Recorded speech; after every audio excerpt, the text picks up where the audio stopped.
The room was ordinary. A single bulb dangled above, trembling slightly in the still air, its light spreading like diluted blood over the tiled floor. Nothing screamed chaos, yet nothing felt alive. The investigators stood in silence, not because of reverence, but because the scene itself demanded quiet, like the first seconds before a curtain rises.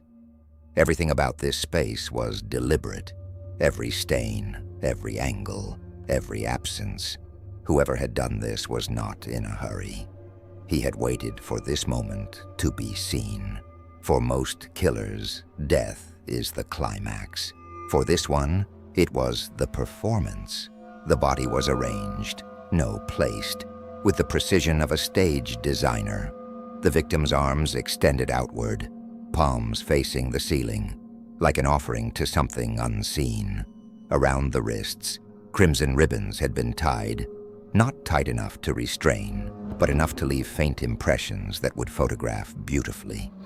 The mouth had been closed gently, as if by invisible fingers that respected silence. On the floor, a circle of white powder surrounded everything, its symmetry so perfect that even the detectives hesitated to step across it. It wasn't a boundary, it was an instruction. This wasn't murder for impulse, it was murder for aesthetic control. To the profiler's trained eye, the killer had choreographed time itself. There was no struggle, no signs of panic. Every element suggested that the victim had either been unconscious or compliant. The killer wanted the body to hold its final pose, not collapse, not bleed chaotically. The cuts were shallow where they needed to be, deep only in places that would contrast visually. Like a painter balancing light and shadow, he understood human anatomy not as biology, but as geometry. He didn't kill to destroy, he killed to compose. There's a term criminologists whisper when confronted with such scenes: ritualized cruelty. It doesn't mean religion, it means repetition. The act itself becomes a ceremony, governed by rules that exist only in the killer's mind. Each action, once performed, must be repeated. Each repetition must be perfected. Over time, the murder ceases to be a crime. It becomes theater. The audience is invisible, but ever present. Sometimes it's imagined. Sometimes it's the killer himself. That's what makes ritualized cruelty so disturbing. It's logic. It's not rage. It's composition. In this case, the killer left no fingerprints, no footprints, no fibers. But he left direction. The position of the curtains, half closed. The music box, wound but silent. The glass of water, half empty, reflecting the bulb's trembling light. These were not details. They were cues. He wanted investigators to walk in and feel something before they thought anything. He wanted them to experience the crime scene the way one experiences art. Emotionally first, analytically second. The profiler leaned forward and whispered, almost to himself, he doesn't want to be found. He wants to be remembered. Every ritual has an origin. Somewhere, in the dim corridors of the killer's memory, a small event, an early humiliation, a childhood silence, became the seed of this choreography. The first time he learned that control over another body could rewrite his own story. The first time he realized that fear, properly staged, could resemble worship. So he learned to build a world where he could be the author, the actor, and the god. The stage of death becomes his confession booth. Each act of cruelty redeems him, in his mind, from invisibility. The world didn't listen when he spoke softly, so he began to speak through silence, arranged in bone and blood. What others call atrocity, he calls language. When detectives reconstruct his timeline, they will see intervals, a year between killings, then months, then weeks, like rehearsals tightening before an opening night. The staging becomes more elaborate, the lighting more calculated, Victims selected not by convenience, but by resonance. A voice, a gesture, a reminder of something he lost. The killings accelerate not because he's losing control, but because he's perfecting it. Inside this theater of cruelty, emotion is irrelevant. No pity, guilt, compassion, they're noise. What matters is design. That's why his crimes feel eerily calm. The blood splatter, when analyzed, reveals consistency in angle and volume, as if the act was practiced. He might have rehearsed with animals, mannequins, even sketches. Some killers do this unconsciously. The ritualized ones do it like directors refining a scene. In forensic terms, his control is unnatural. In psychological terms, it's religious. When the photographs are reviewed later, the room tells its story backward. The light bulb becomes a spotlight. The circle of powder becomes a stage boundary. The body, no longer human, becomes sculpture. And somewhere behind the lens, the killer imagines applause. Not from the world, but from himself. Because in his mind, this isn't about killing at all. It's about transformation. Death, in his worldview, is not the end of life. It's the purification of chaos. Each victim becomes a vessel for meaning he could not articulate otherwise. Each scene, a sermon, and the silence afterward, a standing ovation from the void. The profiler, reviewing the autopsy photos, notes one final detail. No ligature marks on the ankles, no restraints. The victim could have fled, but didn't. This is the true horror of ritualized cruelty. It's not just about domination, it's about seduction. The killer convinces his subjects, consciously or not, to enter his performance willingly. He crafts an atmosphere where fear feels like fascination. He chooses locations that echo with theatrical intimacy, bedrooms, basements, candlelit attics, spaces where reality feels suspended, where the victim's last emotion isn't panic, but curiosity, and then cut to silence. When the detectives finally exhale, the room feels colder, not because of the air conditioning, but because they realize they're still standing inside the killer's script. Every motion they make, every photograph they take, continues his theater. They have become the next actors, unknowingly performing Act 2. And in that awareness, a chilling thought arises. What if he's watching, not from afar, but from within the ritual itself? Because for those who turn cruelty into ceremony, death is never the finale. It's only the first rehearsal. Every ritual demands an audience.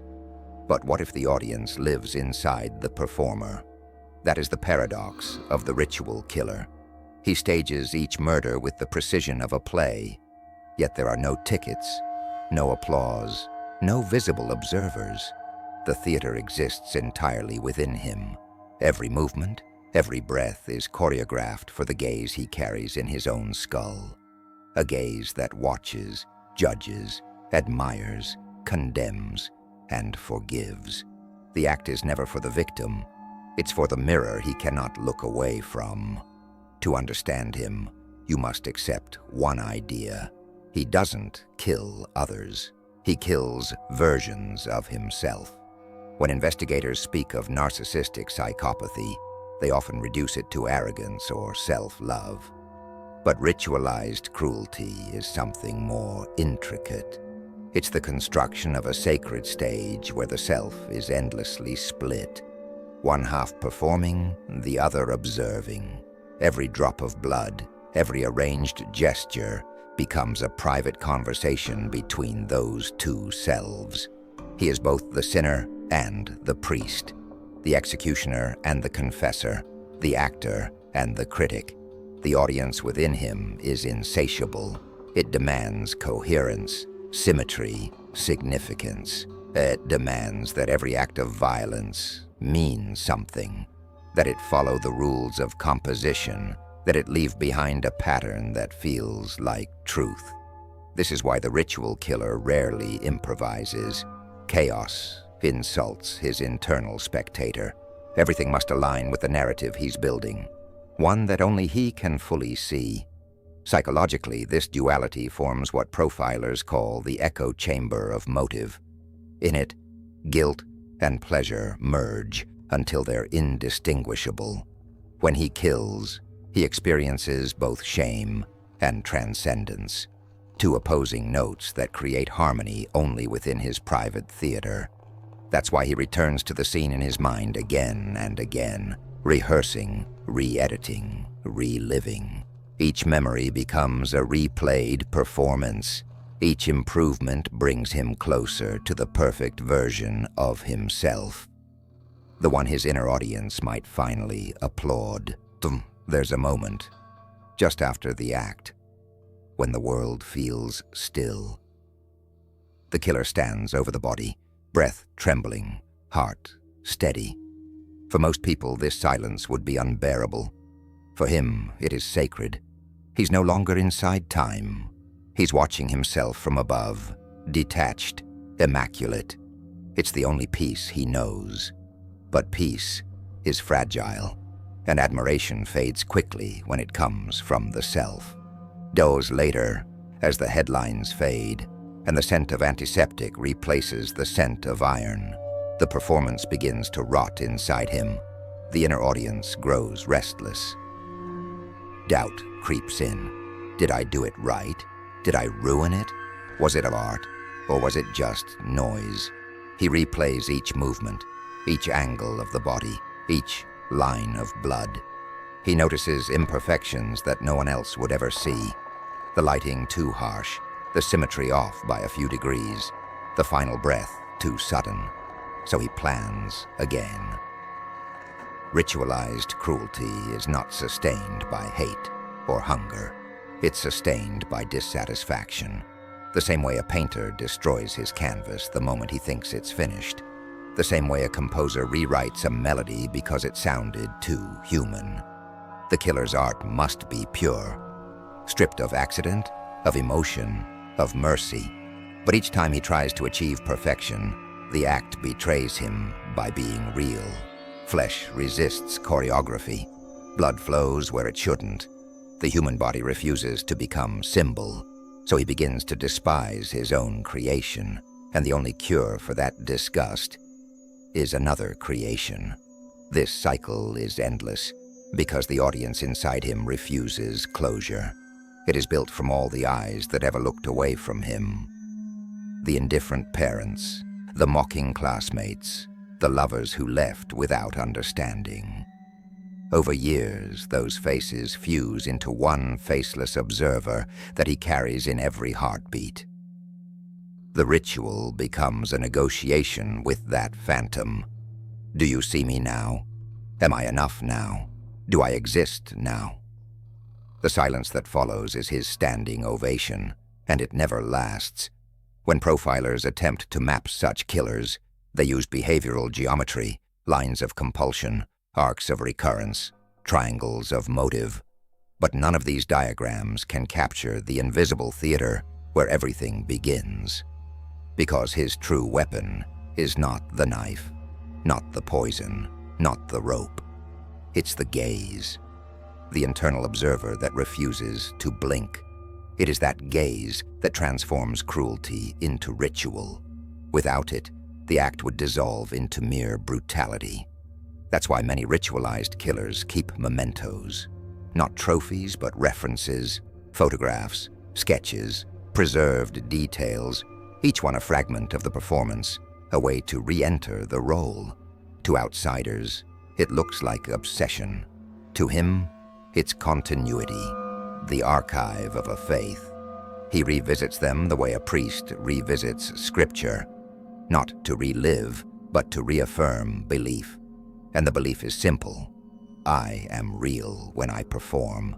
Sometimes, the audience within him becomes externalized, manifesting as letters to police, symbolic gestures left at scenes, cryptic patterns only he can decode. But even then, he's not speaking to the world. He's speaking through it, to that internal spectator. The public becomes a mirror. One more surface to reflect the mythology he's building. That's why his words often sound theatrical. You'll never forget me. I'm teaching you something. I'm showing you the truth. He imagines the investigation as an extension of his art. Detectives become critics. Forensic teams become curators. He knows they will photograph, analyze, publish, debate. That's the encore, the applause he can't hear, but can predict. To him, the courtroom isn't justice. It's the premiere. Inside that fantasy, there's a frightening calm. He does not see himself as evil. He sees himself as necessary. In his fractured logic, the world has gone numb, saturated with meaningless violence, empty gestures, automated emotions. He believes his acts reintroduce significance, that every arranged corpse, every symbol drawn in blood, is a sermon against indifference. He thinks of himself as a sculptor of truth. And like all artists, he believes suffering must serve purpose. He doesn't murder because he hates life. He murders because he thinks life has forgotten how to feel. But when the applause fades, when he is alone again, unmasked, unpraised, something inside collapses. The audience turns hostile. The same inner gaze that once adored him now mocks him. You failed again. You lost control. You are still invisible. The self that performed becomes the self that must be punished. And so he begins rehearsing a new script, a new ritual, a new death. Not because he desires it, but because he cannot stop the echo. Investigators, after years of chasing shadows, begin to notice the rhythm. The killings occur on anniversaries, solstices, or dates that only mean something to him. He's building a calendar of meaning. Each murder is an entry in his private gospel. The police hunt for patterns of evidence. He hunts for patterns of symbolism. They collect data. He collects coherence. And in that pursuit, something terrifying emerges. He doesn't fear capture. He fears completion. Because if the performance ends, the audience disappears. And with it, so does he. There's an account from a surviving victim, a woman who escaped before the ritual could begin. She said the killer spoke softly, almost apologetically, as he prepared the room. "Don't move," he told her. "You'll ruin the balance." She thought he meant the balance of power. He meant the balance of composition. Even her breath was part of the script. When she wept, he whispered, "It's not your fault. You just entered my scene too early." To him, she wasn't human. She was timing. In the end, the theater of cruelty is not built for others to watch. It's built so the killer can finally see himself. The audience within becomes his only companion, his only god, his only enemy. And as long as that gaze survives, he will continue to perform, carving meaning from bodies, crafting silence into applause, painting order upon chaos. Because in his universe, every murder is an act of communication, every ritual, a conversation with the mirror. And when the mirror finally shatters, he will kill again, just to see who's still watching. Every ritual begins with a symbol, not a cross, not a pentagram, not even a word, but an intention disguised as shape. In the world of ritualized cruelty, symbols are the scaffolding of meaning. They are what separate mere slaughter from ceremony. To the outsider, a line of salt on the floor is dust. To the performer, it's the edge of a sacred boundary, the invisible perimeter where chaos is forbidden to enter. The ritual killer lives inside that geometry. Every act of violence becomes a translation of his private mythology. He believes symbols can purify blood. He believes suffering, properly arranged, can tell a story. And above all, he believes pain is language. When the forensic team photographs a crime scene like this, They're not just documenting evidence. They're recording a script written in flesh. The placement of objects, the angles of wounds, even the distance between stains all speak a syntax the killer understands instinctively. It's choreography by instinct, narrative through repetition. He builds each act like an archaeologist of his own trauma, uncovering layers of significance that only he can read. To the rest of the world, his art is madness. To him, it's precision. One recurring element in such murders is the offering. Something always given, something always taken. In ancient rites, sacrifices were a way to trade with the gods. Blood for harvest, life for fortune. In the mind of the ritual killer, the principle remains. Each murder is a transaction, not with heaven or hell, but with the mirror of his own emptiness. The victim is never random. They are chosen for resonance. Their age, their demeanor, their innocence, all become components in the equation of meaning. He doesn't crave their death. He craves the equilibrium that follows. It's as if each life extinguished repairs something unseen. Balances an inner scale tipped long ago, perhaps in childhood, perhaps in shame. In this private religion, guilt is not something to erase, it's something to sculpt. The crime scene becomes an altar, the victim, the priest's instrument, the killer, both supplicant and God. The scripts he follows aren't written anywhere. They evolve, mutating with each act, yet they always return to the same grammar of control and reverence. There is often symmetry. Left mirrors right, top mirrors bottom. The wounds appear like calligraphy. Deliberate, clean, spaced with respect. This is why profilers call such murders liturgical. Each motion follows ritual law, even if that law exists only in the killer's nervous system. To understand his method is to enter an ancient logic. If something bleeds, it can be sanctified. If something breaks, it can be redeemed. The ritual killer inherits this mythology not from religion, but from history itself. The collective memory of sacrifice woven into human culture.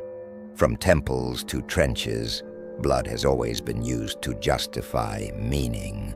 He simply continues that tradition in miniature, turning a modern apartment into a primitive shrine. Consider the pattern of candles placed around a body, or the burned photographs left behind. The objects themselves are irrelevant. What matters is their arrangement. The geometry transforms them from clutter into code. Each detail becomes part of a lexicon of significance, an alphabet of ruin. When detectives map the scene, they often find ratios repeating, distances measured in obsessive precision, 5 inches between burns, 13 steps from door to body, 7 drops of wax. Coincidence? Never. For the killer, numbers are not math. They're invocations. The repetition gives control. Control gives safety. Safety gives order. The ritual doesn't prevent chaos. It contains it. That's the paradox of his theater. He kills not to destroy, but to build structure inside the collapse. Some rituals include auditory components, a song, a hum, a recorded voice played softly near the act. The sound becomes the invisible participant. In one case file, a recording of ocean waves was played on loop during a killing that occurred hundreds of miles from the coast. The profiler concluded it wasn't nostalgia, it was acoustics.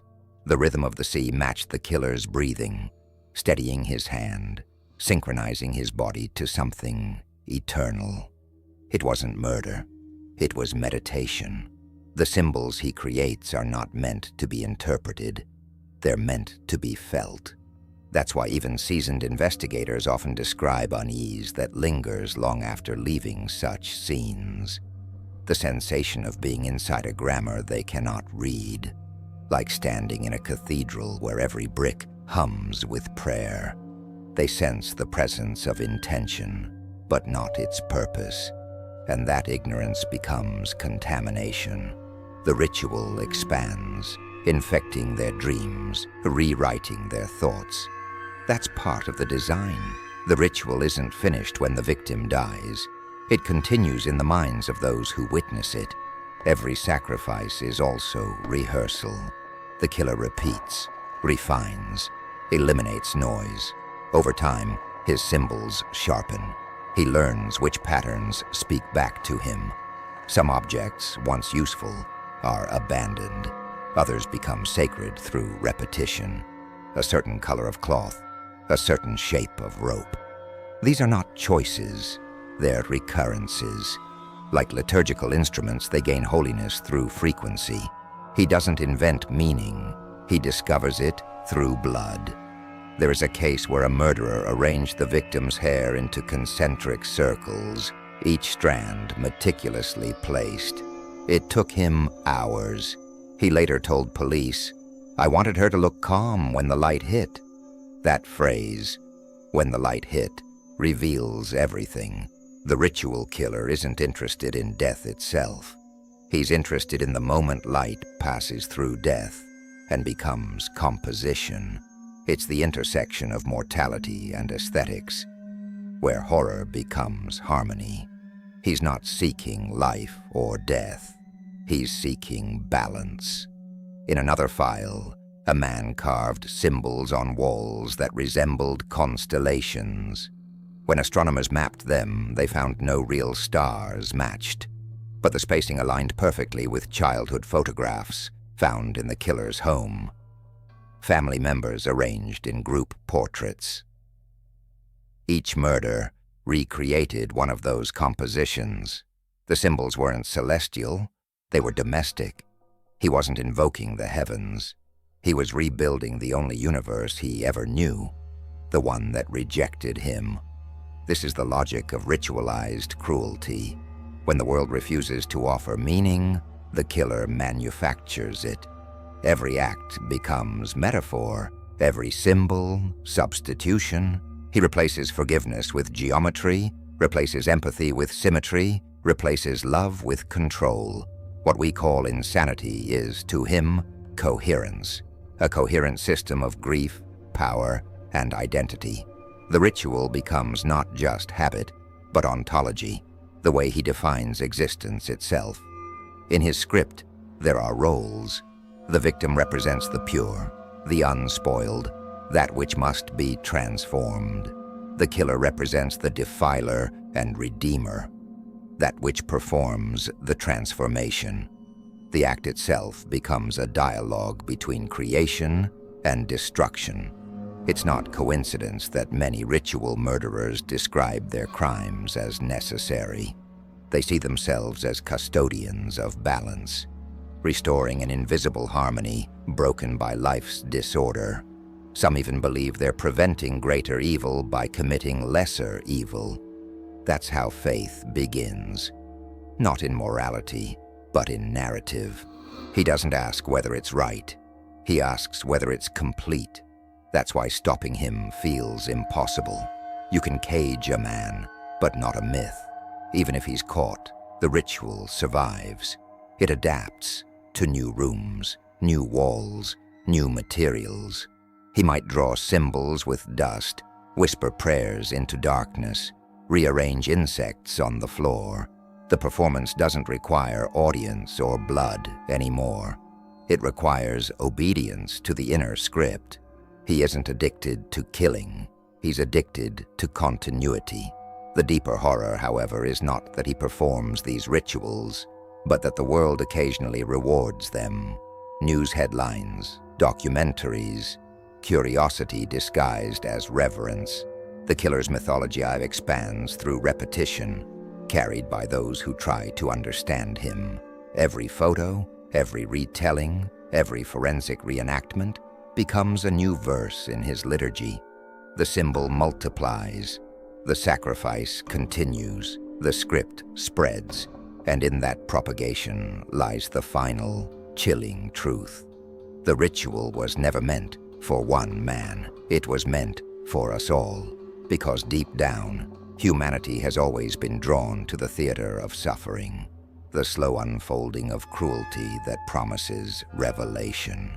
We watch, we analyze, we replicate, and somewhere in the darkness between fascination and horror, his message is received, not as confession, as invitation, silence, the final sound in every performance. Long after the blood dries and the flashlights dim, it is the only audience left. In that emptiness, the ritual killer finds what he was searching for all along. Not recognition, not praise, but the perfect stillness that feels like immortality. He does not fear the silence. He curates it. Every gesture he has ever made was to reach this moment, the moment when the world holds its breath and time forgets to move. That pause is his standing ovation. When the detectives leave the scene and the chalk lines fade, what remains is composition, a room that looks peaceful in its destruction, light trapped in a broken mirror, the air still carrying a trace of the performance. It's no longer crime scene or art installation, it's a borderland, the place where meaning holds its breath before collapsing into nothing. And in that borderland, the killer achieves what every artist secretly desires: to erase himself and leave only the shape of what he meant. The applause comes not from hands, but from absence. No one cheers. No one dares. The room itself acknowledges him. The shadows adjust their edges as if bowing. The walls hold their breath. The light lowers itself like a curtain. Every element participates in his quiet encore. To him, that's enough. Because the ritual was never for the living. It was for what waits after them. In his mind, silence is not emptiness. It's continuation. The moment the victim's heart stops, the real audience enters, the darkness itself. It watches from every corner, unblinking, without judgment. He feels it receive him, absorb him, accept him. To the rest of the world, this is insanity. To him, it's communion, because in silence, he is finally equal to what he worships: the void. The psychologists call this moment the narcissistic collapse, the psychic implosion when the performer and the observer become one. He no longer needs a mirror. He is the mirror. Every reflection he ever chased now stares back through him, and for the first time in his life, he feels whole and invisible. That's why so many ritual killers end in self-erasure, not suicide as despair, but suicide as final act. To vanish is to complete the composition, but some don't die. They linger, half alive, half ghost, haunting their own legacy. They watch the documentaries, the speculation, the reenactments. They see their myth grow in the minds of others. The silence has spoken, and the world has listened. Their names become ciphers, their methods studied, their faces projected onto screens. They wanted immortality. They found it through our attention. The applause never ended. It just changed form. There is a moment in every investigator's career when the silence after a case feels heavier than the case itself. When the evidence has been archived and the cameras are gone, they stand in the dark and realize the scene is still alive. It breathes through memory. That's the infectious power of ritualized cruelty. It survives through those who try to erase it. The detective becomes part of the cast, the pathologist, the critic, even the audience at home, watching a documentary in muted fascination, extends the ritual. We call it curiosity. He would call it faith. Silence is the one thing we cannot tolerate. That's why we fill it, with analysis, with stories, with statistics. We try to break it, but in doing so, we keep the performance alive. The killer knew this. He counted on it. His final gesture was not the murder, but the invitation for us to speak about it, to interpret, to explain, to mythologize. He understood that as long as someone tries to understand him, he remains. That's his applause. That's his afterlife. When profilers review the records, they often note the post-crime silence. No letters, no signatures, no return. To them it looks like cessation, but to those who truly study ritualized violence, it's a transition. He's moved from the physical to the symbolic. He doesn't need a new victim because his message has outgrown the body. The idea itself has become the ritual. He exists now in thought, in film, in whispers that circle the night. That's how theater evolves into myth. In every civilization, there comes a moment when cruelty is mistaken for beauty, when the sharpness of pain feels closer to truth than the softness of comfort. The ritual killer merely expresses this instinct in its purest form. He does what society cannot admit it wants to see. That's why his acts draw us, not because we approve, but because somewhere deep in our collective unconscious, we recognize the structure, the sacrifice, the stage, the audience. We've been watching this play since the beginning of time. Perhaps that's why his silence feels holy, because it reminds us of our own. The quiet between wars, between headlines, between breaths. It's the same void that watches us watch him. We create monsters to feel moral. We study their rituals to forget our own. But the truth is uncomfortable. Every culture turns suffering into spectacle. We just prefer to call ours entertainment. The difference between his stage and ours is only a matter of distance. There's a final image that haunts every file on ritualized cruelty. A room now empty, light slanting through dust, the outline of something that used to be there. No body, no sound, just the echo of intention. That's where it ends. Not with a bang or a confession, but with a quiet gesture toward the inevitable dark. The killer has left, but his design remains. The silence becomes the last line of his script, and if you listen closely enough, you can still hear it. A slow, steady heartbeat beneath the dust, counting out the rhythm of something unfinished. In the end, the theater of death teaches one lesson, that beauty and cruelty were never opposites. They were the same language spoken at different volumes. The killer understood this. He knew that the truest applause is silence, not because no one is listening, but because the darkness has finally taken its seat. The lights go down. The curtain closes. The world resumes its breathing.